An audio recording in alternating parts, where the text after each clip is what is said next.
গভীর রজনীতে খেলা দেখার জন্য আল্লাহ তোমাকে সময়টা দেয় নাই। এ বান্দা, তুমি খেলা দেখে কি পরিমাণ মজা পাইছো? তুমি খেলা দেখে নাইচা নাইচা কি মজা পাই না? আমি তোমাকে বইলা যাই, সারা জীবন নয়, সারা রাত্র নয়, শুধুমাত্র একটা অনুরোধ করে বলতেছি, তোমরা যারা যুবক রাত্রেবেলা রিংটোন দিয়ে খেলা দেখার জন্য উঠে যাও, একদিন রিংটোন দিবে শুধু মালিকের সাথে সাক্ষাৎ করার জন্য। মোবাইলটার ভিতর রিংটোন দিবি, গভীর রজনীতে উঠবি, ঠান্ডা পানি দিয়ে ওযু করবি, যাই নামাজটা হাতে নিয়ে মসজিদের বারান্দায় চলে যাবে। এ কলিজার টুকরা যুবক, যখন তুমি যাই নামাজটা বিছাইয়া যখন আল্লাহর সামনে যখন তুমি আল্লাহু আকবার বলে দাঁড়িয়ে যাবে, আমার মালিক ডাক দিয়া বলবে, এই ফেরেশতারা তোমরা দেখো, ওই যে গোপালপুরের একটা যুবক দেখছো গভীর রজনীতে ঠান্ডা পানি দিয়ে ওযু করে, ওই যে দেখছো আমার সামনে দাঁড়িয়ে গেছে, আল্লাহু আকবার বলে দাঁড়িয়ে গেছে, আত্মসমর্পণ করেছে। ফেরেশতাকে জিজ্ঞাসা করবে মালিক, বলবে ফেরেশতা, ওই বান্দাকে আমার জাহান্নাম দেখছে? বলবে না। আমার জান্নাত দেখছে? বলবে না। আমার ফুলসিরাত দেখছে? বলবে না। আমার মিজানের পাল্লা দেখছে? বলবে না।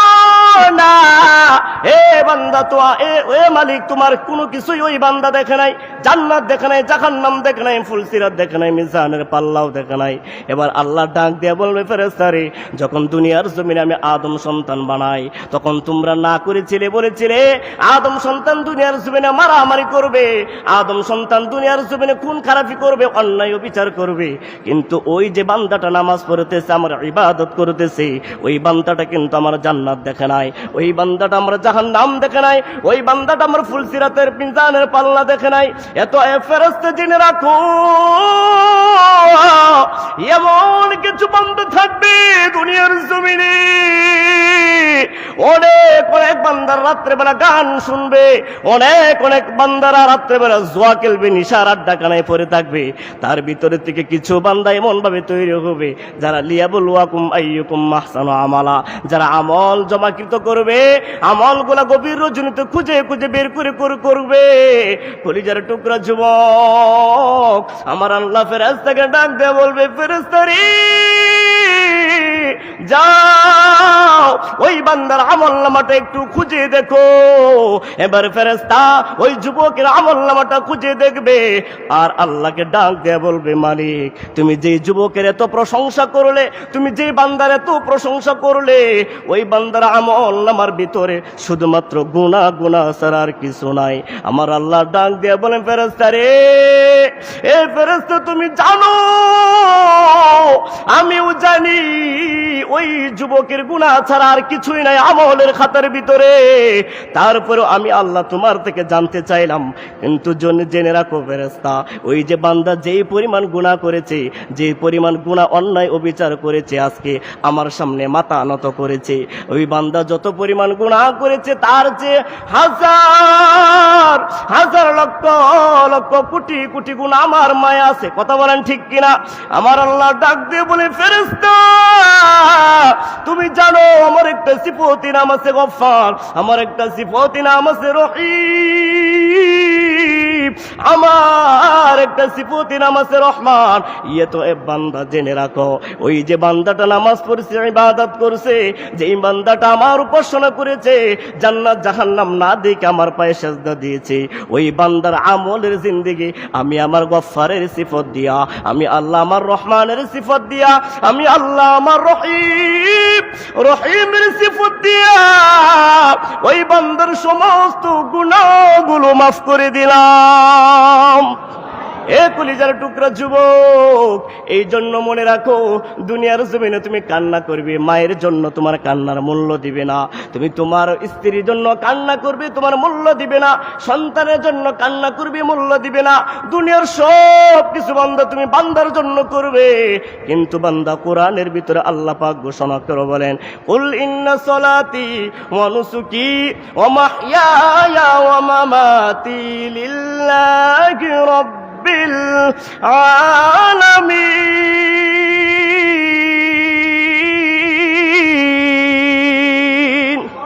যখন মালিককে খুশি করার জন্য বান্দা তুমি সিজদায় পড়ে যাবে, যখন মালিককে খুশি করার জন্য রুকুতে চলে যাবে, যখন বান্দা তুমি মালিককে খুশি করার জন্য কোরআন তেলাওয়াতে বসে যাবে, এই বান্দা এই চক্ষুটি আল্লাহ কেন দিছে রে বান্দা? এই হাতগুলো বান্দা কেন দিছে? এই বান্দা এই পাগুলো আল্লাহ কেন দিছে? গুনাহ করার জন্য না রে বান্দা, এই জবান দিয়ে মালিকের জিকির করার জন্য এই জিহ্বাটা আল্লাহ দান করেছে। এ কথা বলা ঠিক কিনা?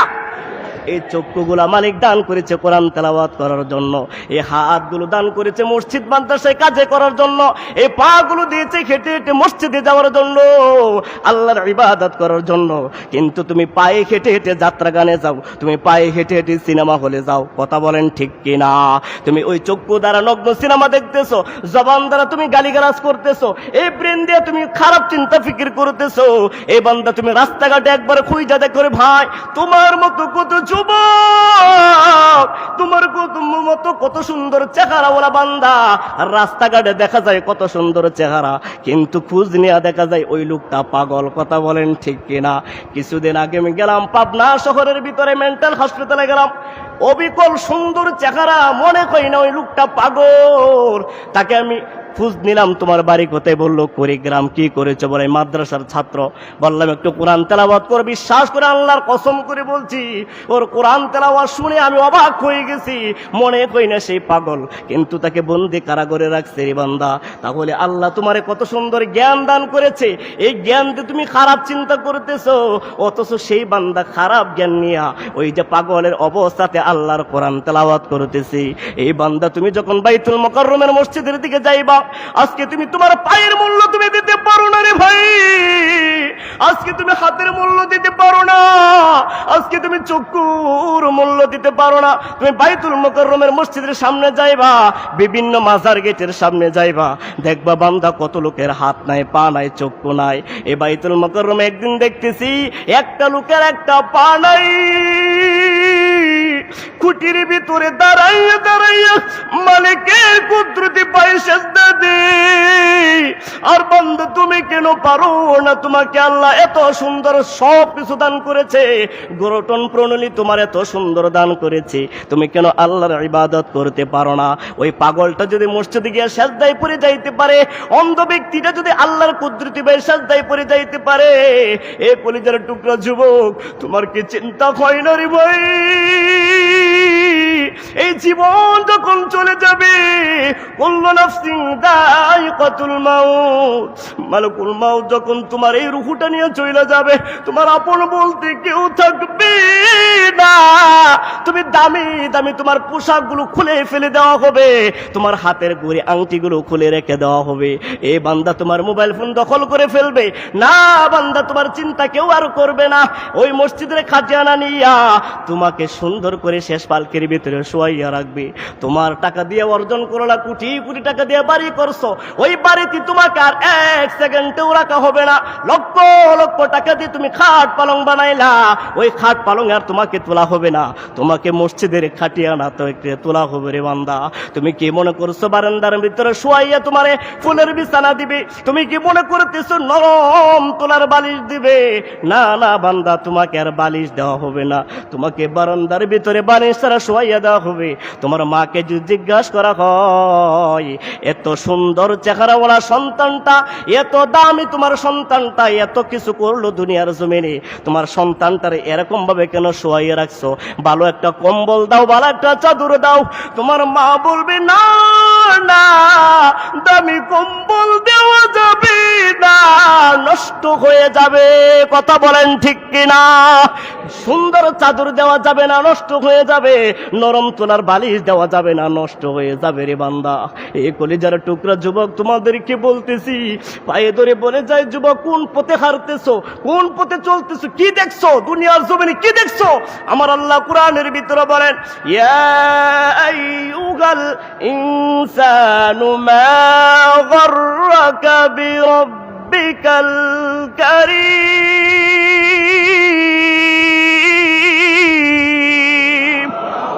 এ কলিজার টুকরা মুসলমানের সন্তান, আমার আল্লাহ স্বয়ং বলতেছে, বান্দা দুনিয়ার জমিনে তুমি কি দেখছো, আমার থেকে মুখটা ফিরাইয়া নিছো।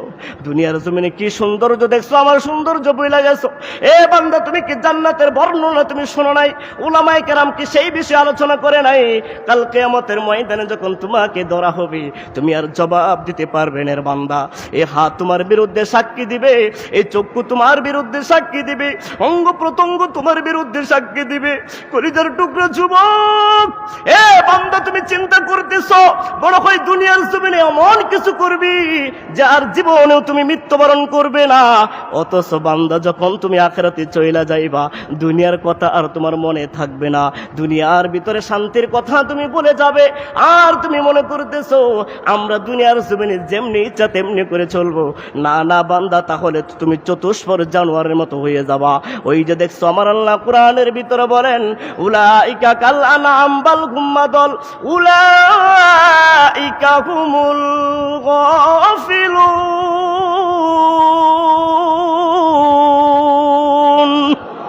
এই চতুষ্পর জানোয়ার তুমি আর আমি দেখতেছি, গরু ছাগল, কিন্তু না রে এ আমার কলিজার টুকরা বাবা, তোমার বাড়িতে কয়েক ধরনের জানোয়ার আছে, তোমার বাড়িতে কয়েক ধরনের কুকুর আছে, কুকুরের চেয়ে নিকৃষ্ট কিছু জানোয়ার আছে।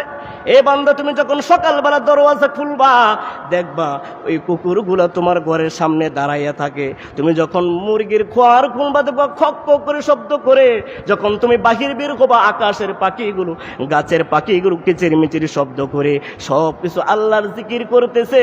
কিন্তু তোমার একটা 25 বছরের যুবক আছে, তোমার একটা 25 বছরের সন্তান আছে, ঘরের ভিতরে ঘুমাইতেছে। কথা বলে ঠিক কিনা? এ গরু, গরু না, গরু আল্লাহর ইবাদত করে জিকির করে, পশু পাখি আল্লাহর জিকির করে, ওই যে হাঁস মুরগিগুলো আল্লাহর জিকির করে ফজর নামাজের টাইমে। কিন্তু তোমার 25 বছরের সন্তানটা তুমি দরজা খুইলা দেখবা কম্বল মুড়াইয়া ঘুম যায়। কথা কোন ঠিক কিনা? আল্লাহ পাক ওদেরকে বলেন, উলাইকা কাল আনআম বাল হুম আদল। বাহিরে যে কুকুরটা দেখতেছো, এই কুকুরটার মতো সন্তান তোমার দাবি হতে পারে নাই। কুকুর মালিকের কাছে দোয়া করে, ও মালিক আমাকে বেনমাজির মুখ দেখাইও না। কথা বলেন ঠিক কিনা? কুকুর আল্লাহর কাছে বলতেছে, বেনমাজির মুখ আল্লাহ তুমি আমাকে সারাদিন দেখায়ও না। ওই কুকুর যদি আল্লাহর কাছে বেনমাজির জন্য এমন ভাবে দোয়া করে, এই বান্দা তুমি 25 বছর যুবক আল্লাহর ইবাদত করতে পারো না। এই বাবা তুমি মনে করতেছো শুধুমাত্র হুজুররাই জান্নাতে যাবে, তুমি মনে করতেছো হাফেজ সাহেবরাই মনে হয় জান্নাতে যাবে। না না বান্দা শোনো, আব্দুল্লাহ ইবনে মুবারক এক আল্লাহর বড় বুজুর্গ ছিল। হে বান্দা, উনি দুনিয়ার জমিন থেকে ইন্তেকাল করেছে। আর কিছুদিন পর এক উলামায়ে কেরাম স্বপ্নের ভিতরে দেখতেছি, ওই যে আব্দুল্লাহ ইবনে মুবারক জান্নাতের ভিতরে ঘুরতেছে। একবার আওয়াজ দেয়া বলি সুবহানাল্লাহ। আলেম জিজ্ঞাসা করছে, আব্দুল্লাহ ইবনে মুবারক আপনি তো ভাগ্যবান ব্যক্তি, আপনি বিশাল জান্নাতের অধিকারী, আপনি তো জান্নাত পেয়েছেন। আব্দুল্লাহ ইবনে মুবারক আলেমকে ডেকে বলতেছে, আলিম তুমি আমাকে দেখছো জান্নাতি হয়েছি, আমার মতো সৌভাগ্য আর কেউ নাই। কিন্তু তুমি জানো না আমার বাড়ির সামনে একটি কামারের বাড়ি আছে, ওই কামারটা আমার থেকে একটা বড় জান্নাত পাইছে। একবার সুবহানাল্লাহ বলি। আব্দুল্লাহ ইবনে মুবারকের এমন কথা শুনে আশ্চর্যবোধ হয়ে গেছে যে এত বড় আল্লাহর বুজুর্গ উনি, এত বড় আল্লাহর কামেল পরিপূর্ণ একজন মুসলমান সন্তান, এত বড় আল্লাহর বুজুর্গ জান্নাত পাইছে কামারের চেয়েও ছোট, আর কামারটা নাকি ওনার চেয়ে বড় জান্নাত পাইছে। কারণটা কি? উনি ঘুম থেকে উঠে চলে গেছে ওই আব্দুল্লাহ ইবনে মুবারকের বাড়ির সামনে। এবার গিয়ে দেখতেছে ওই কামারের বাড়ি। এবার ডাক দেয়া বলতেছে, মা কে আছো? ঘর থেকে বের হো। এবার মা চরণী ঘর থেকে আওয়াজ দেয়া বলেন, বলে আমি আছি ঘরের ভিতরে। তুমি কে বাবা? বলে আমি একটি কথা শোনার জন্য আসলাম, একটি কথা জিজ্ঞাসা করার জন্য আসলাম। বলো তাহলে তোমার কি কথা? বলতেছে, আমি জানতে চাই তোমার বাড়ি আব্দুল্লাহ ইবনে মুবারকের বাড়ির সামনে, আর তোমার স্বামী ছিল একজন কামার, ওই কামার তোমার দুনিয়ার জমিন থেকে বিদায় নিয়ে চলে গেছে। তবে আমি স্বপ্নের ভিতরে দেখলাম আব্দুল্লাহ ইবনে মুবারক জান্নাতে, কিন্তু আব্দুল্লাহ ইবনে মুবারকের চেয়েও বড় জান্নাত পেয়েছে আপনার স্বামী। ও মা আমি জানতে চাই আপনার স্বামী এমন কি আমল করেছে, এমন কি গোপন আমল যার দ্বারা আব্দুল্লাহ ইবনে মুবারকের মতো ব্যক্তির মতো তার চেয়ে বড় জান্নাত পায় একটু কারণটা বলেন। এবার মা জনে ডাক দিয়ে বলেন, না না, আমার স্বামী তো সামান্য পরিমাণ কামার ছিল, এমন কিছু আমল করতে পারে নাই, তেমন কিছু আমলও করতে পারে নাই।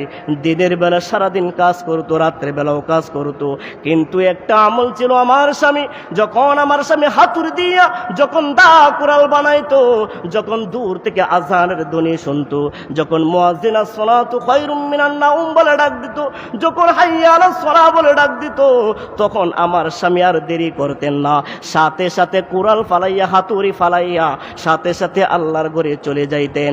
আর একটা আমল ছিল আমার স্বামী, প্রতিদিন দেখতাম আব্দুল্লাহ ইবনে মুবারক ঘরের ছাদের উপরে উঠে কোরআন তেলাওয়াত করতো, ইবাদত করতো, আর আমার স্বামী রাত্রে বেলা দা বানাইতো, কোরাল বানাইতো।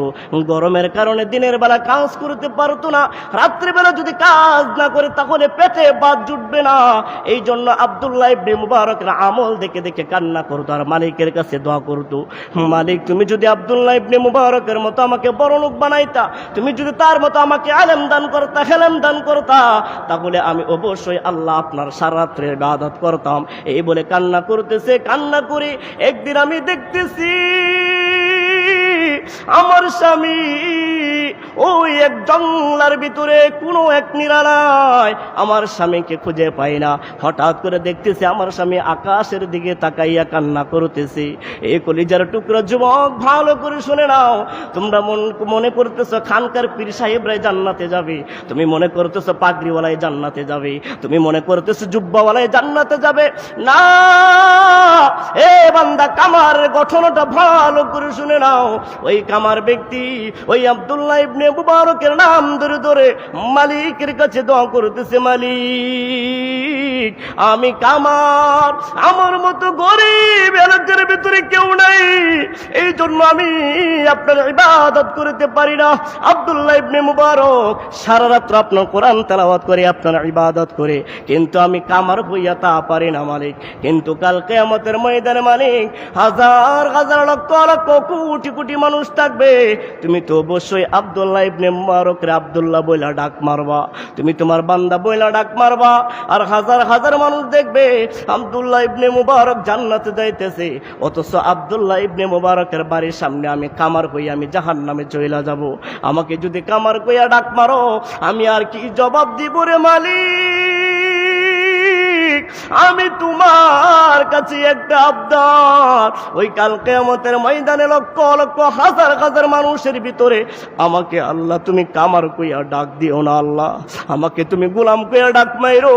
এ বান্দা, আল্লাহর কাছে এই আফসোসটা এত ভালো লেগেছে, এত ভালো লেগেছে, আমার আল্লাহ দয়া করে আব্দুল্লাহ ইবনে মুবারক করেছে, জান্নাত দান করেছে। ইয়া ইলাহি মুঝসে মুঝকো দূর কর, তাকে দেখো মুঝ মে তুঝকো এক নজর, ইয়া ইলাহি তো মেরা মাবুদ হায়, ইয়া ইলাহি তো মেরা মাশুক হায়। আল্লাহর ইবাদত করবে, আখলিস দীনকা ইয়াকফিকাল আমালুল কলিল, সারা রাত আমল করা লাগবে না। ওই যে বললাম, এশারের নামাজটা যদি জামাতের সাথে আদায় করতে পারো, আবার ফজরের নামাজটা যদি জামাতের সাথে শেষ করতে পারো, ওই মধ্যস্থান জায়গাটা তুমি যেই পরিমাণ ঘুমাইবে, সারা রাত্র আল্লাহ তাআলা ইবাদত দিয়ে ভরপুর করে দিবি। এই জন্য ভাই বলতেছিলাম, এই দুনিয়ার হায়াত তোমার সাজাতে হবে একমাত্র কি দ্বারা? আমল দ্বারা। একমাত্র আমল দ্বারা যখন তুমি এই দুনিয়ার জিন্দেগি সাজাইতে পারবে, যে আমার আল্লাহ ঘোষণা করে বলেন, আল্লাযী খলাকাল মাউতা ওয়াল হায়াতা লিয়াবলুয়াকুম আইয়ুকুম আহসানু আমালা। আমার আল্লাহ বলতেছে, আমি তোমার হায়াতের মালিক, আমি তোমার মৌতের মালিক। এত বান্দা তুমি আমল দ্বারা সুসজ্জিত করো, তুমি আমল দ্বারা প্রতিযোগিতা করো, অথচ দুই ভাই একই ঘরের ভিতরে খাবে, একই ঘরের ভিতরে চলবে, একই মাঠের ভিতরে খেলা খেলবে, কিন্তু কাল কিয়ামতের ময়দানে এক ভাই ডান হাতে আমলনামা পাবে, আর এক ভাই বাম হাতে আমলনামা পাবে। তার কারণটা কি জানেন? এক ভাই রাত্রে বেলা ঘুমাই, কম্বল মুড়াইয়া ঘুমাই, আর এক ভাই যখন গভীর রজনী হয়, ঠান্ডা পানি দিয়ে ওযু কইরা তাহাজ্জুদের নামাজে দাঁড়ায়া যায়। কাল কিয়ামতের ময়দানে ওটা পার্থক্য হয়ে যাবে। ইন্নাল আবরারা লাফি নাঈমিন وإن الفجار لفي جحيم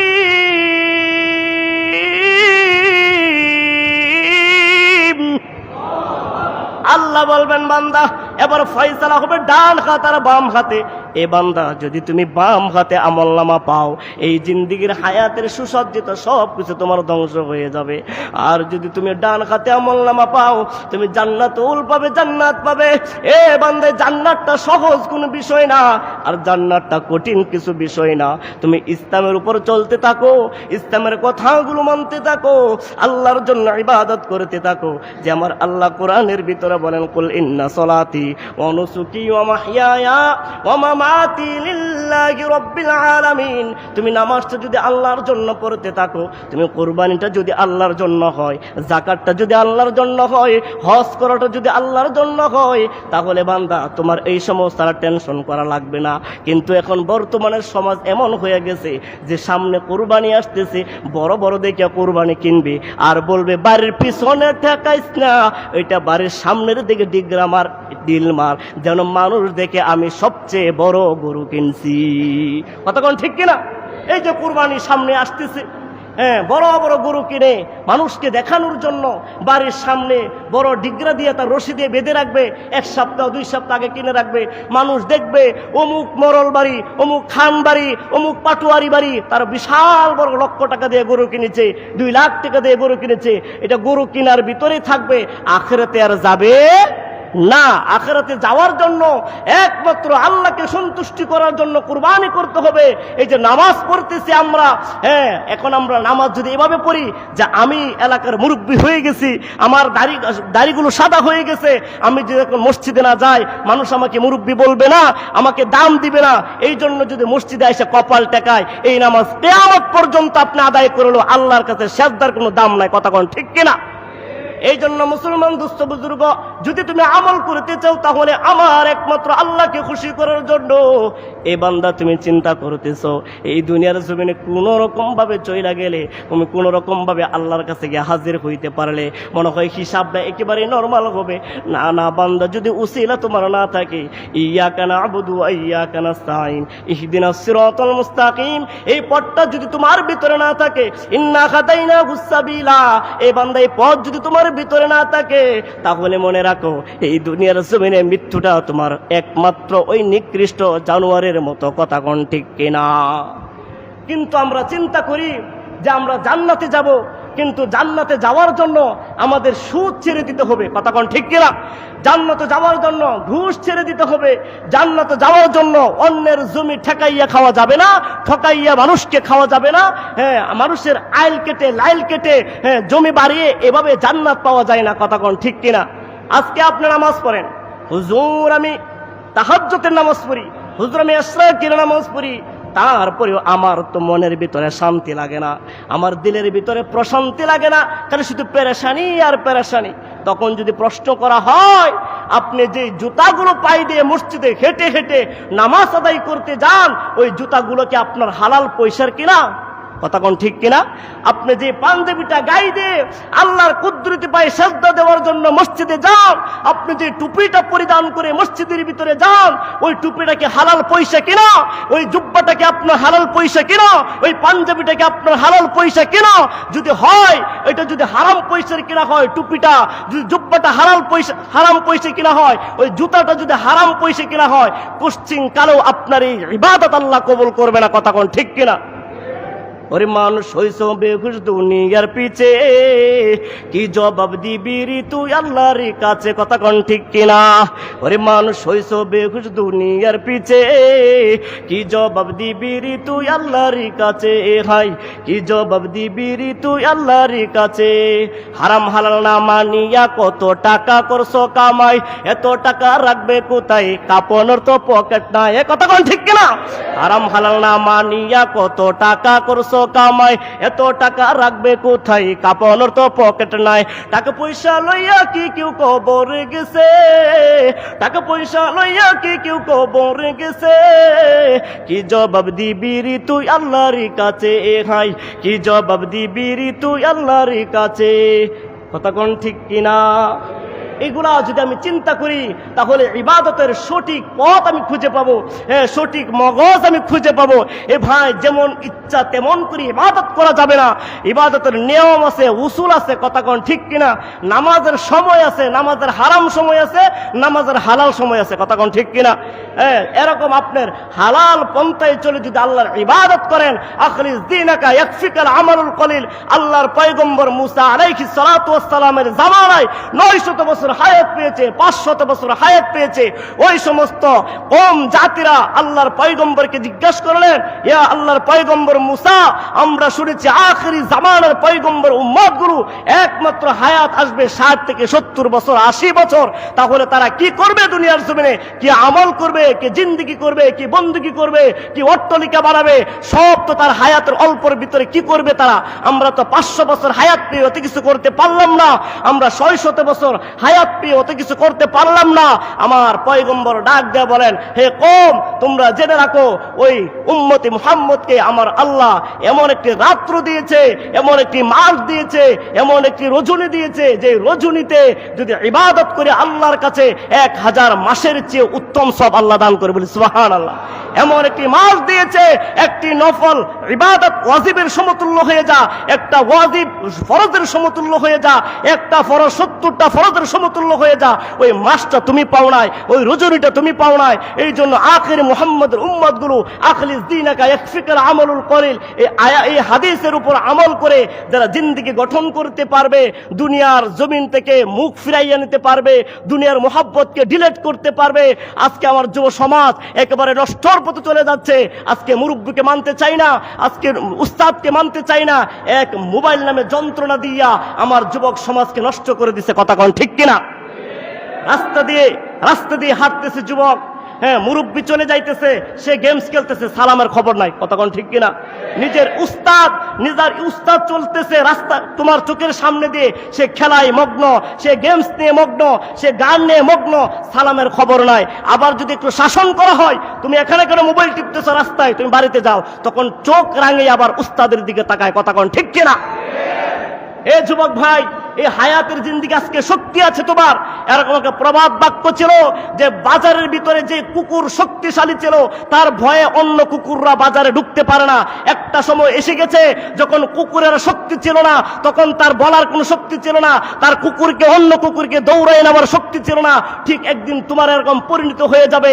তোমার আজকে শক্তি আছে, যা ইচ্ছা তুমি তা করতে চাইতেছো, যা মন চাইতেছে তা করতেছো, জিন্দেগি বন্দিগি কোনো চিন্তা ফিকির নাই যে আল্লাহ তোমাকে সৃষ্টি করেছে, এই জমিনে তোমাকে চিরকাল থাকবে রাখা যাবে না, তুমি থাকবে না, ওইগুলো তোমার চিন্তা ফিকির নাই। তুমি নিশাখানায় মরতেছো না, তুমি জোয়ার আড্ডাখানায় মরতেছো, তুমি কুকুরের মতো রাস্তায় পড়ে মরতেছো, এগুলো তোমার চিন্তা নাই। না না না, তুমি মুসলমানের সন্তান হতে পারো না, একবার চিৎকার মেরে বলেন ঠিক কিনা? বিশেষ করে আমরা যুবক সমাজ যখন দেখি ইহুদি খ্রিস্টান দালালদের পতাকা উড়াইয়া মিছিল করে, যখন আর্জেন্টিনা ব্রাজিলের খেলা আসে, তখন যখন মুসলমান সন্তান কইয়া ল্যাংটা হইয়া জাইঙ্গা পইরা নাচতে থাকে, তখন আমার বিশ্বাস হয় না ওরা মুসলমানের সন্তান, কথা বল ঠিক কিনা? এটা হলো বাংলাদেশের একটা আশ্চর্যবোধক একটি কাজ। গোল দেয় সে আর্জেন্টিনার দিকে, ব্রাজিলের দিকে, আর বাংলাদেশ থেকে সে নাইচা নাইচা মাথা খারাপ করে দেয়, কথা বল ঠিক কিনা? এটা মুসলমানের সন্তান কাজ হতে পারে না। আমার বাবাজি, কলিজার টুকরা বাবা, তোমার সন্তান কখন আসে বাড়িতে, তোমার সন্তান কোথায় যায়, ওটা তোমার কর্তব্য, তোমার দায়িত্ব, তোমার এটা খোঁজ দেওয়া। কিন্তু আমার সন্তান বাড়িতে আসতেছে রাতের 12টায়, আবার কোথায় যায় এগুলো কোনো খবর নাই। তখন আমরা যখন সন্তান বাবার গলা কাটে, যখন লাথি মেরে বৃদ্ধাশ্রমে পাঠায়, তখন বলে আল্লাহ আমার সন্তানটারে মানুষ বানাইছে না, কথা কোন ঠিক কিনা? আরে ভাই, মানুষ তো আপনার বানাতে হবে, আপনার সঠিক দিশা বানাতে হবে। আজকে আমাদের যে অবস্থাতে চলতেছে, যে শিক্ষা প্রতিষ্ঠানের দিকে তাকাইলে, যে সমাজের দিকে তাকাইলে শুধুমাত্র অশৃঙ্খল শিক্ষার ব্যবস্থাতে শিক্ষা নেওয়ার কোনো কিছু নাই, কথা কোন ঠিক কিনা? আজকে আপনার আমার সন্তান নষ্ট হয়ে যাচ্ছে ব্যাঙের লাফ খেলে, আপনার সন্তান নষ্ট হয়ে যাচ্ছে সাইকেল চালিয়ে, আপনার সন্তান হেডমাস্টার থেকে আপনার সন্তান ট্রেডিং ফেরিওয়ালা শিখতে গিয়ে আপনার সন্তান আজকে বরখাস্ত হচ্ছে। আর যদি সন্তানকে যদি কোরআনের শিক্ষায় শিক্ষিত করে সন্তানকে জাতির মেরুদণ্ড করতে চান, তাহলে কোরআনের শিক্ষার কোনো বিকল্প নাই, কথা কোন ঠিক কিনা? মুহতারাম দুস্থ বুজুর্গ, আপনার সন্তান মানুষ হওয়ার দায়িত্ব আপনার। যখন আপনার সন্তানের বয়স থেকে 8 বছর, আপনার সন্তানের বয়স থেকে 5 বছর, আপনার সন্তান দুনিয়ার কোনো কিছুই চেনে না, দুনিয়ার কোনো কিছুই বুঝে না, আপনার সন্তানকে সকালবেলা যখন মুয়াজ্জিন যখন আযান দেয়, ইমাম সাহেব যখন নামাজ পড়ে মসজিদে বের হয়, তখন আপনার সন্তান দেখা যায় আপনার সন্তান স্কুলের ব্যাগ নিয়ে কোচিং সেন্টারে যায়, ইংলিশ মিডিয়ামে যায়।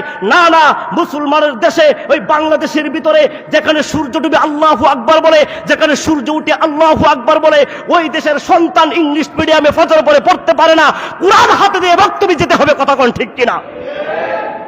আপনার সন্তানকে রাসূলকে চিনাবেন না, আপনার সন্তানকে আল্লাহকে চিনাবেন না, আপনার সন্তানকে হারাম হালাল চিনাবেন না, আপনার সন্তান দ্বারা আপনি কোনো কিছু কল্পনা করতে পারেন না। শুধুমাত্র এতটুকু বিশ্বাস রাখেন, আপনার সন্তান যখন বিয়ে করবে, আপনার বৌমা ঘরে আসবে, উপহার হিসাবে 2 জোড়া পায়ের লাথি পেয়ে তুই আপনার বৃদ্ধাশ্রমে যেতে হবে, কথা কোন ঠিক কিনা? সুতরাং দুস্থ বুজুর্গ, আমি বলতে চাই না কোন শিক্ষা প্রতিষ্ঠানকে হে প্রতিপন্ন করে কথা বলতে নাই, কিন্তু আমি এটা শুধু আপনাদের কাছে থিওরি দিয়ে যাই যে আপনার সন্তানকে আপনি আজকে স্লোগান দিয়ে শিখাচ্ছেন শিক্ষাই জাতির মেরুদণ্ড। হ্যাঁ, আমি ওই স্লোগানে একমত, তবে শুনতে হবে, বুঝতে হবে ওই শিক্ষাই জাতির মেরুদণ্ডটা কি। একমাত্র সন্তানকে কোরআনের শিক্ষায় শিক্ষিত করে জাতির কাছে মেরুদণ্ড করে গড়ে তুলতে হবে, কথা কোন ঠিক কিনা? তাহলে সন্তান আপনাকে মানবে, সন্তান আপনাকে বুঝবে যে আপনি বাবা, সন্তান আপনি বুঝবে যে আপনি মা। এতএব সন্তানের দায়িত্ব আপনার হাতে। আজকে যুব সমাজ একেবারেই পথভ্রষ্ট হয়ে যাচ্ছে, উস্তাদ মানে না, আলেম সমাজ মানে না, মুরব্বী মানতেছে না, একমাত্র শাসনের কারণে, কথা কোন ঠিক কিনা? আপনার সন্তানকে আপনি রোজা রাখান না, চেহারা নষ্ট হয়ে যাবে। আপনার সন্তানকে ফজরে নামাজ পড়ান না, চেহারা নষ্ট হয়ে যাবে। আপনার ছেলেকে আপনি মক্তবে পাঠান না, আপনার ছেলে ব্রেন নষ্ট হয়ে যাবে। না না, এই সব করে করে তার জিন্দেগির হায়াতের সব কিছুই নষ্ট করে দিলেন, কথা কোন ঠিক কিনা? এই জন্য মুহতারাম বুজুর্গ, এই যে এখানে মহা দূর থেকে দূরান্ত থেকে আপনারা আগত মেহমানগুলো আসছেন, উলামায়ে কেরাম বিভিন্ন সময় এখানে কথা বলে। এই মিম্বরটা সাধারণ কোনো মিম্বর না, এই মিম্বরটা দুনিয়ার কোনো মিম্বর না। এই মিম্বর রাসূল আকরাম সাল্লাল্লাহু আলাইহি ওয়াসাল্লাম খুতবা প্রদান করেছে। এই মিম্বরে বসে উলামায়ে কেরামরা, সাহাবায়ে কেরামরা এখানে সত্যের কথা বলেছে। তবে এই মিম্বর যতদিন থাকবে, মুসলমানের আল্লাহ বললেন যতদিন থাকবে, কিয়ামত পর্যন্ত তারা সত্যের কথা, সত্যের বাণী উম্মতের দ্বারে পৌঁছায় দেবে, কথা কোন ঠিক কিনা? রাসূল আকরাম সাল্লাল্লাহু আলাইহি ওয়াসাল্লাম বলেন, বাল্লিগু আন্নি ওয়ালাউ আয়া, আমার পক্ষ হতে একটি বাণী হলেও তোমরা উম্মতের ধারে ধারে পৌঁছায়া যাও। এত আমার ধর্মপ্রাণ মুসলমান ভাইদের কাছে আকুল আবেদন, আপনাদের সন্তানকে প্রথমে কোরআনের শিক্ষায় শিক্ষিত করুন। আপনার সন্তানকে আমি বলি নাই যে ইঞ্জিনিয়ার বানান না, আপনার সন্তানকে আমি বলি নাই ব্যারিস্টার বানানোর দরকার নাই, মন্ত্রী বানানোর দরকার নাই। আপনার সন্তান ব্যারিস্টার হবে, মন্ত্রী হবে, ডক্টর হবে, ডাক্তার হবে, ইঞ্জিনিয়ার হবে, কোনো বাধা নাই। কিন্তু আপনার সন্তান যদি কোরআনের শিক্ষায় শিক্ষিত না হয়ে ইঞ্জিনিয়ার হয়, ডাক্তার হয়, উকিল হয়, ব্যারিস্টার হয়, আপনার সমাজে মসজিদ মাদ্রাসা পছন্দ করবে না, উলামায়ে কেরাম পছন্দ করবে না, আপনার মাদ্রাসায় মাহফিল করতে পারবেন না, ওয়াজ মাহফিল নামে আজকে কোরআনের আলোচনাকে বন্ধ করে দিবে, কথা কোন ঠিক কিনা? আর যদি সন্তানকে কোরআনের শিক্ষায় শিক্ষিত করতে পারেন, সর্বপ্রথম হায়াতের জিন্দেগির তার ভিতরে 10 বছর হায়াতের ভিতরে যদি তাকে কোরআনের শিক্ষায় শিক্ষিত করতে পারেন, কোরআনটা শিখাইতে পারেন, আপনার ছেলে ডাক্তার হবে, ইঞ্জিনিয়ার হবে, যা কিছু হওয়ার দরকার হবে। কিন্তু এটা বিশ্বাস রাখেন, আপনার সন্তান আলেমদের বিরুদ্ধে কথা বলবে না, মসজিদের বিরুদ্ধে কথা বলবে না, কোরআনের বিরুদ্ধে কথা বলবে না। একবার আওয়াজ দিয়ে বলেন ঠিক কিনা? এই জন্য আমার কলিজার টুকরো ভাই, আপনার সন্তান আপনার মহা মূল্যবান সম্পদ, এই সম্পদকে নষ্ট করেন না। কিছুদিন আগে এক ঘটনা দেখলাম, যুবকের উচ্ছৃঙ্খলের কারণে নিজের পিতা 85 বছর বয়স, ওই পিতা নিজের সন্তানকে কুড়াল দিয়ে কুপিয়ে মেরেছে। এইটা বাংলাদেশের ঘটনা। তাহলে বোঝা যায় এই সমাজ নষ্ট করেছে এইমাত্র এই ফোন, কথা কোন ঠিক কিনা? এই সমাজ নষ্ট করেছে আজকে আমাদের বিবেক। আজকে আমাদের বিবেক দিয়া আজকে দেখেন এই যুবকগুলা, এখানে 10টা যুবক যদি দাঁড়া করান, তাহলে একটা যুবক সূরা সুন্দর করে বলতে পারবে না, সূরা ফাতিহাও বলতে পারবে না, কথা কোন ঠিক কিনা? কিন্তু একটা নুরানি মাদ্রাসার ছাত্র, মাত্র 5 বছর 6 বছর বয়স, ওকে দাঁড়া করায় দিবেন, সে সুন্দর করে বিসমিল্লাহ আউযুবিল্লাহ বলে সূরার নাম বলে শেষ পর্যন্ত দোয়াল্লিন পর্যন্ত শুদ্ধ সহকারে সুন্দর করে শোনায় দিবে, কথা কোন ঠিক কিনা? যে সন্তানের অন্তরে কোরআন ঢুকবে সেই সন্তানের অন্তরে ওলামায়ে কেরামদের মহব্বত ঢুকবে। যে সন্তানের অন্তরে কোরআন ঢুকবে তার অন্তরে আল্লাহর ভয় ঢুকবে। যে সন্তানের অন্তরে কোরআন ঢুকবে তার অন্তরে রাসূলের মহব্বত ঢুকবে। কথা কোন ঠিক কিনা? আমার কলিজার টুকরা মুসলমান, হ্যাঁ, আমরা এমন একটা সংকটপূর্ণ সময় এসেছে যেখানে আমরা হুজুর আকরাম সাল্লাল্লাহু আলাইহি ওয়াসাল্লাম বলেন যে এমন একটা সময় আসবে, উম্মত তোমরা কি করবে, এক হাতের ভিতরে জ্বলন্ত কয়লা রাখবে আর এক হাতে ইমানের অঙ্গর রাখবে। ওইখানে তোমার জ্বলন্ত কয়লাটা রাখতে সহজ হয়ে যাবে, ইমান রাখতে তার চেয়ে 1000 গুণ কষ্ট হয়ে যাবে। এখন বর্তমান তাই অবস্থা। কথা কোন ঠিক কিনা? ইমান কি জিনিস আমরা এখন বুঝি না। ইমান বলতে কি বুঝাই? যে দাদা মাথায় টুপি দিছে, বাবা মাথায় টুপি দিছে, এই জন্য আমিও টুপি মাথায় দেয়া ওই গোপালপুর 201 গম্বুজ মসজিদ থেকে নামাজ পড়ি, এটা আমার মুসলমান। কথা কোন ঠিক কিনা? কিন্তু না, এটা মুসলমান না। যদি মুসলমান হতে হয় তাহলে অন্তরে মুসলমানিত্ব থাকতে হবে। যদি মুসলমান হতে হয় ইহুদি খ্রিস্টানদের চালচলন বন্ধ করতে হবে। যদি মুসলমান হতে হয় তাহলে তাদের কালচার বন্ধ করতে হবে। তাদের এই যে আমাদের কলিজার টুকরা মা বোনরা যে সিরিয়াল নিয়ে ব্যস্ত থাকে, ভারতের চ্যানেলগুলো নিয়ে ব্যস্ত থাকে আর পরকে শিখতে থাকে, এগুলো যদি বন্ধ না হয় ততক্ষণ পর্যন্ত আপনি পূর্ণ মুসলমান হতে পারবেন না। কথা কোন ঠিক কিনা? এই জন্য দুস্থ বুজুর্গ, আপনার ঘরে কি আছে জানা নাই। ছোটবেলা যখন আমাদের দাদাজিরা যখন দেখতো ছোট ছোট বাচ্চারা কান্না করে, তখন তাদেরকে কুলে নিয়ে বেলালের গজল শোনাইতো, মা ফাতেমার গজল শোনাইতো, নবীজির গজল শোনাইতো। কিন্তু এখন এমন একটা ডিজিটাল মা আসছে ঘরে, এমন একটা ডিজিটাল সময় আসছে ঘরে যে সন্তান কান্না করলে সন্তানকে ডাইকে নিয়ে মোবাইল দেয়, বলে বাবা কার্টুন দেখো। কথা কোন ঠিক কিনা? নিজের মা ডাইকে ডাইকে সন্তানরা কার্টুন দেখাইতেছে, গোপাল বার দেখাইতেছে, নাচ গান দেখাইতেছে। ওই সন্তানকে আপনার কথা মানবে বড় হলে? এই সন্তানকে আপনি তো ছোটবেলা 3 বছর বয়সে তাকে আপনি সবকিছু শিখাই দিচ্ছেন, তাকে চেনাইয়া দিচ্ছেন, কিন্তু না, আপনি মা এখন সময় দিতে পারেন না। সন্তানকে গান শিখার মতো লিপ্ত করে দিয়েছেন। আপনি আপনার সিরিয়াল দেখতেছেন, সন্তান মোবাইল টিপতেছে। এটা আমরা নিজের চোখে দেখতেছি এখন। কথা কোন ঠিক কিনা? এই জন্য সন্তানকে পরিপূর্ণ মা যদি হতে চান, আপনার মূল্য সময় আপনার সন্তানকে দেন। আপনার সন্তান যখন আপনার কাছ থেকে পূর্ণ ভালোবাসা পাবে, পূর্ণ মায়া মমতা পাবে, পূর্ণ সময় পাবে, আপনাকে আর বৃদ্ধাশ্রম যেতে হবে না। কথা কোন ঠিক কিনা? ওই শিক্ষিত জাতি কখনোই শিক্ষিত জাতি হতে পারে না যার মা বাবা বৃদ্ধাশ্রমে থাকে। ওই ইঞ্জিনিয়ারের দাম নাই, ওই ডক্টরের দাম নাই। কথা কোন ঠিক কিনা?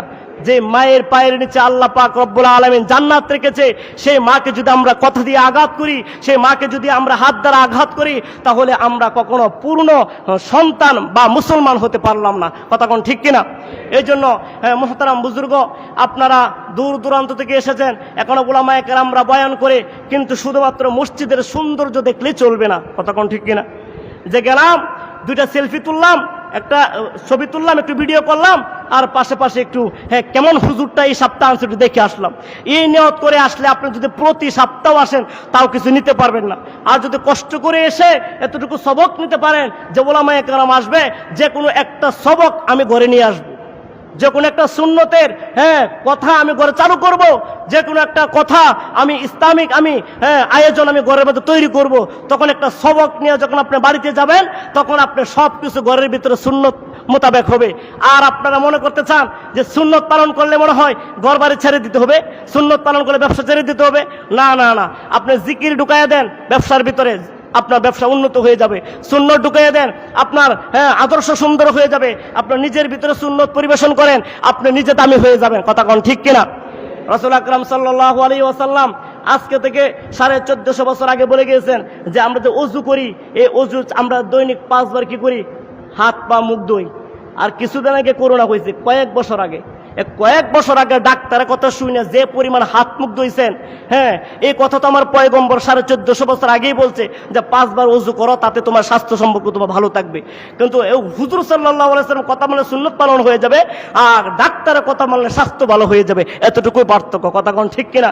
যদি আপনি সুন্নতটা পালন করেন, যদি রাসূল আকরাম সাল্লাল্লাহু আলাইহি ওয়াসাল্লাম কথাটা পালন করেন, তাহলে অবশ্যই আপনার ভিতরে সুন্নত পালন হলো, আর আপনিও সুন্নত অনুসরণ করলেন, আর আপনার আমলদারিতে হলো আল্লাহ পাক রব্বুল আলামিন যে আয়াত আমাদেরকে শুনিয়েছেন, আল্লাযী খালাকাল মাউতা ওয়াল হায়াতা লিয়াবলুয়াকুম আইয়ুকুম আহসানু আমালা, আপনি ছোট ছোট আমলগুলা দিয়া আপনি বিশাল এক জান্নাতের মালিক হবেন, বলি সুবহানাল্লাহ।